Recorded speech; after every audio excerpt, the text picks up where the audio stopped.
Isang inspirasyon para sa kabataan ang inilunsad ng programa ng Sapian Municipal Police Station na Bola Kontra Droga bilang bahagi ng pagdiriwang ng 29th Police Community Relation Month na ginanap sa Sapian Capiz nito lamang una at ikalawang araw ng Hulyo taong kasalukuyan. Think na we can engage our youth here in Municipality of Sapian na if i-insert natin yung activities of the PNP where we can educate them na iwasan ng droga with the help of volleyball. No?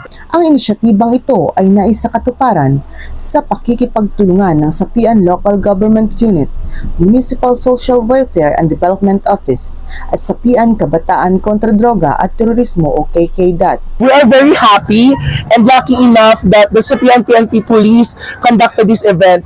This event will help us to help the youth na maiwasan ang mga paglulong sa mga droga, masamang bisyo. So good job and thumbs up for the Sapian Police Station. Bahagi rin ng programa ang Zumba Dance na nagbigay ng kasiyahan at sigla sa bawat kalahok. Sa kabuuan, ang aktibidad na ito ay nadulot ng positibong impluensya sa mga kabataan, nagturo ng disiplina at nagbukas ng mga oportunidad para sa isang mas maliwanag na kinabukasan.